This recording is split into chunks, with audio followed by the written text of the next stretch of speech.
नमस्कार। मैं राजकीय महाविद्यालय अजमेर के भौतिक विभाग से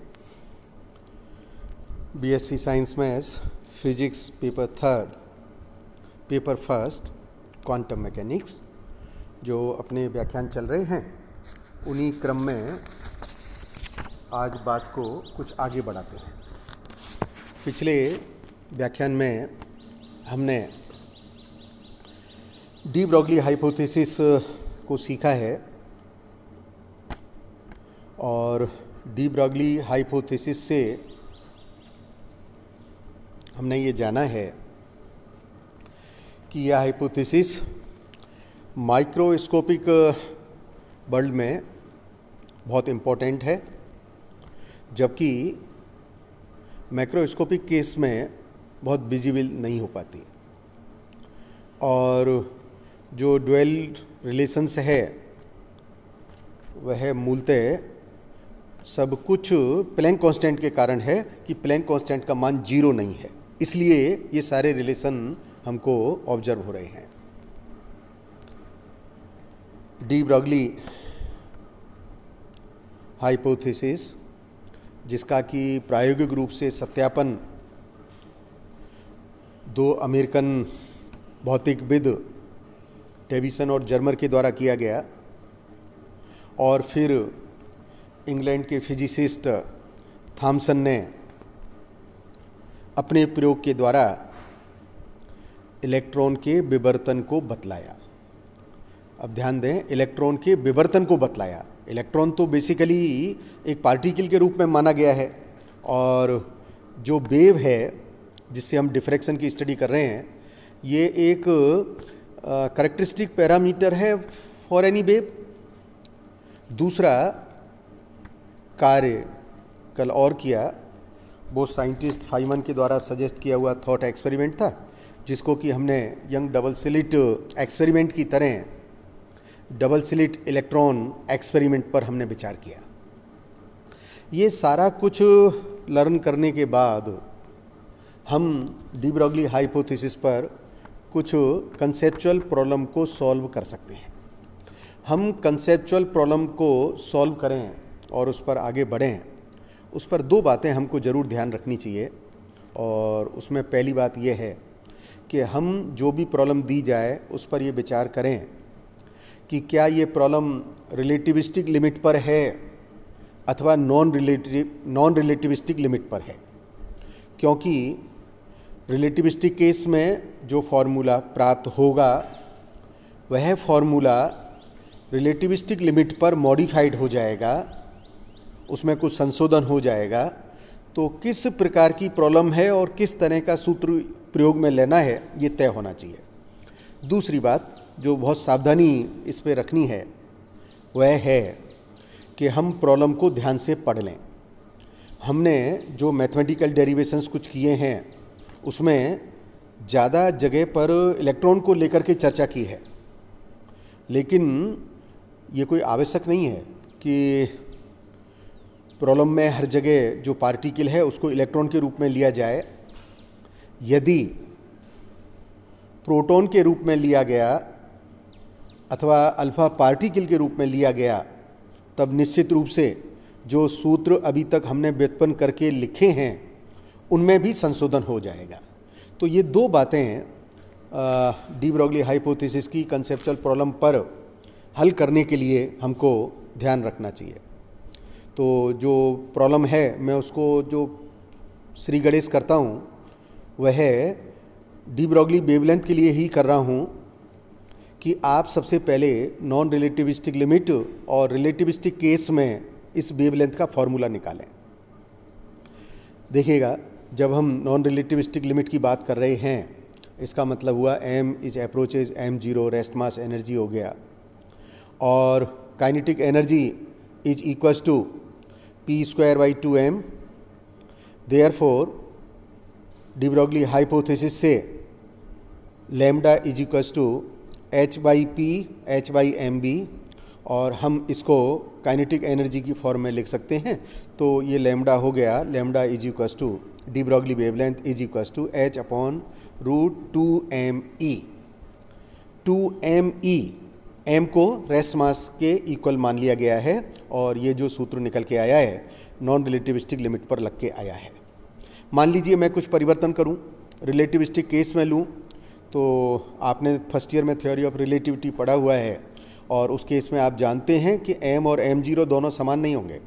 m और m0 में जो संबंध होगा वो इस प्रकार से होगा जिसे मैंने यहाँ लिखा है। अब हम रिलेटिविस्टिक केस में अगर एक्सप्रेशन लें तो एनर्जी का एक्सप्रेशन आएगा square root of p square c square plus m0 square c4 and expression for energy is kinetic energy plus rest mass energy, therefore ek plus m0 c square. दोनों expression energy की है, दोनों को एक दूसरे के equivalent कर दीजिएगा और जब हम इक्विवेलेंट करेंगे तो इससे pc का मान निकाल सकते हैं।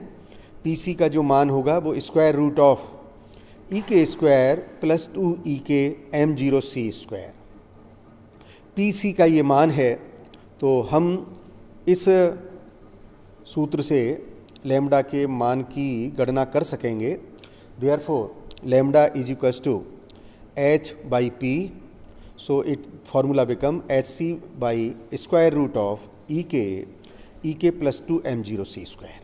तो इस प्रकार से हम देख रहे हैं कि जो हमने वेवलेंथ के फार्मूले निकाले हैं, एक फार्मूला जो नॉन रिलेटिविस्टिक लिमिट पर था, दूसरा फार्मूला अभी मैंने जो प्रिंसिपल ऑफ रिलेटिविटी को यूज करके निकाला है। दोनों फार्मूला में अंतर आ गया है, मॉडिफाइड हो गए हैं और इक्वेशन 2 और 3 जिस प्रकार से हमने रखा है हमारी इस प्रॉब्लम पर दोनों के रिक्वायर्ड रिजल्ट हैं। And one thing more, if kinetic energy of particle is not negligible to the rest mass energy, then we must use the relativistic case for the determination of wavelength. So this is what precaution is to be taken while solving the problems. So let us consider another problem. Let us say 100 eV kinetic energy का कोई electron है और उसका D Broglie wavelength निकालिए। तो सबसे पहले हम इसका रेस्ट मास एनर्जी निकाल लेते हैं और इसका जो रेस्ट मास एनर्जी निकल के आया है m0 c square, m0 c की वैल्यू सब्स्टिट्यूट किया, इसको मैंने गणना किया है और गणना करने पर आप देखिएगा ये रिजल्ट आ रहा है 511 keV। इसका अर्थ क्या हुआ, जो 100 eV का मान दे रखा है वो रेस्ट मास एनर्जी से काफ़ी कम है, अतः जो फार्मूला मैं यूज करूँगा वह है नॉन रिलेटिविस्टिक केस के यूज कर सकूँगा और इस केस में lambda is equals to h upon p, that is h upon root 2m ek।